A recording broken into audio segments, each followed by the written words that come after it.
Hello and welcome to దైవ్. దిల్ రాజు టీఎఫ్ఐలో one of the top most ప్రొడ్యూసర్స్లో ఒకరు. కొన్ని ఇయర్స్ పాటు కన్సిస్టెంట్గా హిట్స్ ఇస్తూ వచ్చారు. అసలు ఒక పాయింట్లో కరెక్ట్గా హిట్స్ పడుంటే పాన్ ఇండియా రేంజ్ ప్రొడ్యూసర్ అయిపోతారు అనే స్టేజ్లో ఉన్నారు. కానీ రిజల్ట్ గట్టిగా తేడా కొట్టింది. విత్ ఇన్ షార్ట్ స్పాన్లో 2 భారీ డిసాస్టర్లు పడ్డాయి. మధ్యలో ఒక హిట్ పడినా సేవ్ చేయలేకపోయింది. అసలు one of the best judgement ఉన్న ప్రొడ్యూసర్కి ఇప్పుడు ఏమైంది?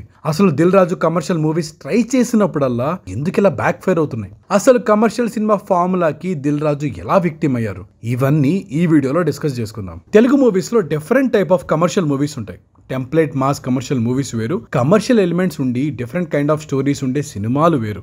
సమ్హౌ దిల్ రాజు గారికి ఫస్ట్ కేటగిరీలో ఎప్పుడు ట్రై చేసినా బ్యాక్ ఫైర్ అవుతూనే ఉన్నాయి సినిమాలు.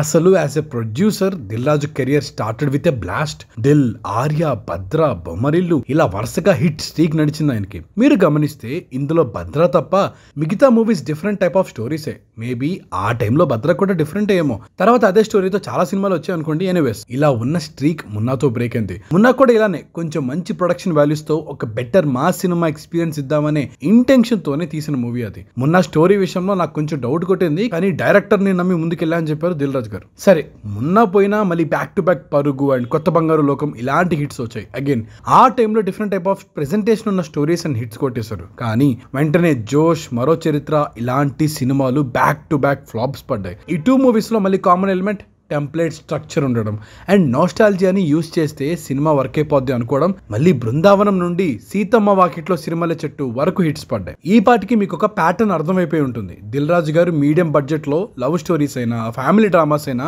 తీస్తే అవి షార్ట్ హిట్స్ అవుతున్నాయి. పోనీ ఈ స్టోరీస్ లో కమర్షియల్ ఎలిమెంట్స్ యాడ్ చేసినా కూడా ఐడియా లెవెల్లో ఇవి కనెక్ట్ అవుతున్నాయి ఆడియన్స్ కి, కాబట్టి వర్క్ అయ్యాయి. సంహౌ ఆయన ఈ లైన్ క్రాస్ చేసి బిగ్ బడ్జెట్స్ పెట్టిన ప్రతిసారి ఫెయిల్ అవుతూనే వచ్చారు. ఆయన కెరియర్ లో బిగ్గెస్ట్ ఫ్లాప్స్ అన్నిట్లోనూ ఎలిమెంట్ ఇదే, బిగ్ బడ్జెట్స్. స్టోరీ స్ట్రాంగ్ గా లేకపోయినా స్టార్ ఇమేజ్ తో లాగేచ్చు అనుకోవడం, లేకపోతే old movies or titles nostalgia మీద ఇది వర్క్ అవ్వచ్చు అని అనుకోవడం. బట్ బడ్జెట్ కంట్రోల్లో పెట్టి రెగ్యులేటెడ్ గా తీసిన మూవీస్ అన్ని హిట్స్ కొట్టారు. కానీ ఇంత గ్లేరింగ్ వీక్నెస్ ఉన్నా కూడా దిల్ రాజు గారు గేమ్ చేంజర్ అండ్ తమ్ముడు లాంటి పెద్ద రిస్క్స్ ఎందుకు తీసుకున్నారు అంటే రీజన్ ఉంది. లాస్ట్ 5 to 6 ఇయర్స్ లో దిల్ రాజు గారు అటెంప్ట్ చేసిన కమర్షియల్ సినిమాస్ హిట్ అయ్యాయి. MCA, F2, F3, మహర్షి, వకీల్ సాబ్, వారిసు. ఈ మూవీస్ లో కొన్నిటికి పాజిటివ్ రివ్యూస్ వచ్చాయి, కొన్నిటికి నెగటివ్ టు మిక్స్డ్ రివ్యూస్ కూడా వచ్చాయి. కొన్ని సినిమాలు ఫ్యాన్స్ డిజోన్ చేసుకున్నారు, అయినా కూడా ఎండ్ ఆఫ్ ద డే అన్నిటికీ డబ్బులు వచ్చాయి. Maybe ఎందుకేనేమో Dil Raju felt confident. Story సోసోగా ఉన్నా కూడా హిట్ కొట్టే ఫార్ములా క్రాక్ చేశా అని అనుకున్నారేమో. అందుకనే అదే ఫ్లోలో గేమ్ చేంజర్ మీద అంత రిస్క్ చేశారు. గేమ్ చేంజర్ అనౌన్స్మెంట్ అప్పుడు కొన్ని పోస్ట్ చూసాను నేను. శంకర్ పని అయిపోయింది, బడ్జెట్ కంట్రోల్ లేకపోతే దోల తీరిపోద్ది అని చెప్పి. అన్ఫార్చునేట్లీ అవే నిజమయ్యాయి. అసలు నాకు తెలిసినంత వరకు ఒక డైరెక్టర్ సైమల్టేనియస్ గా 2 బిగ్ బడ్జెట్ మూవీస్ మీద వర్క్ చేయడం అనేది ఇండియన్ ఫిలిమ్స్ లో నేను ఎప్పటి వరకు చూడాల. హాలీవుడ్ లో అప్పుడెప్పుడో Steven Spielberg Jurassic park and Schindler's list ఒకేసారి తీశారు. కానీ శంకర్ స్పీల్బర్గ్ కాదు కదా, పైగా ఫామ్ లో కూడా లేరు సాడ్లీ. దైవీలో ఆల్రెడీ శంకర్ గారి మీద ఒక వీడియో కూడా చేసాం, ఫాల్ ఆఫ్ ఎ లెజెండ్ అని ఉంటుంది. అందులో శంకర్ బాక్స్ ఆఫీస్ డిజాస్టర్స్ ఎందుకు వచ్చాయని ఒక అనాలిసిస్ చేసాం. అందులో ఒక పాయింట్ ఏంటంటే శంకర్ హిట్ మూవీస్ ఇచ్చినా కూడా ఆ మూవీ ప్రొడ్యూసర్స్ దివాలా తీశారు. ఎందుకంటే ఆయనకి బడ్జెట్ కంట్రోల్ అనే కాన్సెప్టే తెలియదు. ఓన్లీ రోబో ప్రొడ్యూసర్సే కరెక్ట్ గా ప్రాఫిట్ చూశారు. ఎందుకంటే వాళ్ళు ఫస్ట్ నుండి చాలా స్ట్రిక్ట్ కంట్రోల్ పెట్టారు కాబట్టి. మేబీ దిల్ రాజు గారు కూడా శంకర్ ని అలానే బడ్జెట్ కంట్రోల్స్ పెట్టి ఉంటే మేబీ ఇంత లాస్ వచ్చేది కాదేమో. మూవీ రిలీజ్ అయ్యాక ఆయన కూడా అదే చెప్పారు, యాజ్ ఎ ప్రొడ్యూసర్ నేనే బడ్జెట్ కంట్రోల్స్ చేయాలి. శంకర్ బ్రాండ్ మీద నమ్మకంతో ఫ్రీ హ్యాండ్ ఇచ్చేసా, అందుకనే అది మిస్ఫైర్ అయింది అని చెప్పారు. ఈ మొత్తం సిచ్యువేషన్ లో బ్లేమ్ అంటే అది డైరెక్టర్ శంకర్ దేవ్. ఎనీవేస్ ఇక్కడ పాయింట్, గేమ్ చేంజర్ మూవీకి స్క్రిప్ట్ రీరైట్స్ అన్నా చేయాలి, ఆర్ బడ్జెట్ అన్నా తగ్గించాలి. ఆ 2 చేయలేదు. అదే ఒక కొత్త డైరెక్టర్ తో మీడియం బడ్జెట్ మూవీ అయ్యి ఉంటే అసలు సిచ్యువేషన్ చెయ్యి దాటించే వాళ్ళ. మరి పెద్ద డైరెక్టర్ అండ్ హీరో కాంబో అనగానే ఎందుకలా ఫ్రీ హ్యాండ్ ఇవ్వాల్సి వచ్చింది? ఈ ఇష్యూ దిల్ రాజు గారికే కాదు, చాలా మంది ప్రొడ్యూసర్ దగ్గర కూడా ఉంది. కాంబినేషన్ బాగుంటుంది కాబట్టి వర్కౌట్ అయిపోద్ది అనుకుంటారు, బట్ సమ్ హౌ అది బాక్స్ ఆఫీస్ దగ్గర బోల్తా పడుతుంది. కానీ ఎందుకో దిల్ రాజు గారి జడ్జిమెంట్ కూడా కొంచెం మారిపోయింది ఈ మధ్యన అనిపిస్తుంది. గేమ్ చేంజర్ అంటే సరే ఏదో శంకర్ మూవీ అనేసి నమ్మారు అనుకుందాం. రీసెంట్ గా తమ్ముడు మూవీకి ఓపెనింగ్ 1 కోటి మాత్రమే వచ్చింది షేర్. ఆల్మోస్ట్ 70 కోట్ల బడ్జెట్ పెట్టా ఉన్నారు కదా. మార్కెటింగ్ అప్పుడు కూడా ఈ మూవీతో మంచి థియేటర్ ఎక్స్పీరియన్స్ అనేది క్రియేట్ చేద్దాం అనుకున్నాం, అందుకే అంత ఖర్చు పెట్టామన్నారు. కట్ చేస్తే ఈ ఎక్స్పెక్టేషన్స్ కి ఫైనల్ ప్రొడక్ట్ అస్సలు మ్యాచ్ కాలేదు. కానీ ఈసారి ఫింగర్ పాయింట్ చేయడానికి ఇంకెవరు లేరు. డైరెక్టర్ వేణు శ్రీరామ్ దిల్ రాజు గారితో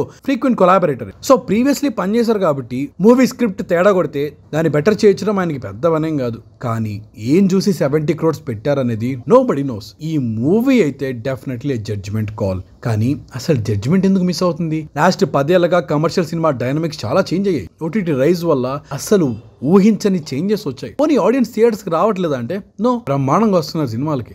కానీ ఇష్యూ ఏంటంటే ఆడియన్స్ కి ఎలాంటి సినిమాలు తీస్తే థియేటర్కి వస్తారు అనేది ప్రొడ్యూసర్స్ ఇంకా క్రాక్ చేయలేకపోతున్నారు. ఒక పాయింట్ వరకు హీరో అండ్ డైరెక్టర్ కాంబో అనుకున్నారు. ఒక పాయింట్ లో బిగ్ బడ్జెట్ అండ్ మంచి ప్రొడక్షన్ వాల్యూస్ అనుకున్నారు. కానీ ఇవన్నీ ఉన్న సినిమాలు కూడా ఫెయిల్ అవుతున్నాయి కదా. ఎండ్ ఆఫ్ ద డే ఇవేం కాదు, మూవీకి heart and soul, story and screenplay మాత్రమే. అది కరెక్ట్ గా ఉంటే ఆడియన్స్ కనెక్ట్ అవుతారు. సమ్హౌ ఈ పాన్ ఇండియా కమర్షియల్ సక్సెస్ హడావిడిలో పడిపోయి ఈ బేసిక్ ప్రిన్సిపల్ ని చాలా మంది మర్చిపోతున్నారు. దిల్ రాజు గారి దగ్గర ఇంకొక మిస్ అయిన ఆస్పెక్ట్ అంటే అది సమ్హౌ యంగ్ జనరేషన్ తో కనెక్ట్ లేకపోవడమే. దిల్ రాజు గారు strongest points family audience and youth audience. అందుకే ఆయన love stories and family dramas అంత బాగా హిట్ అయ్యాయి. కానీ సమ్హౌ ఈ ఆస్పెక్ట్ లో ఆయన లాగ్ అయిపోతున్నారు. అలానే విషయం ఆయనకి తెలియదు అంటే కాదు, తెలుసు కాబట్టి ఫ్యామిలీ స్టార్ లాంటి స్టోరీని యాక్సెప్ట్ చేశారు. ఓరి దేవుడా, రౌడీ బాయ్స్ లాంటి మూవీస్ కూడా తీశారు.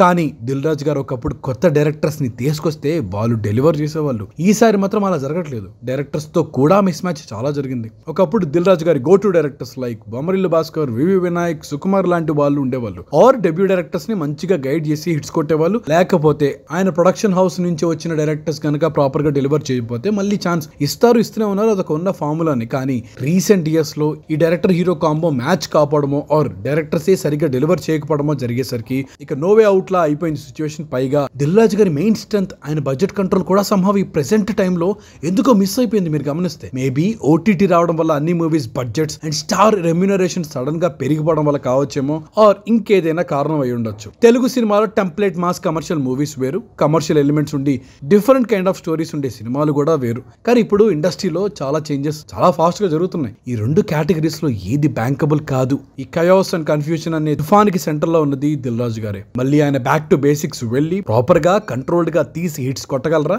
ఇంత ఫాస్ట్ గా చేంజెస్ అవుతున్న సిచ్యువేషన్ అండ్ మార్కెట్ కండిషన్స్ కి అడాప్ట్ అవ్వగలరా?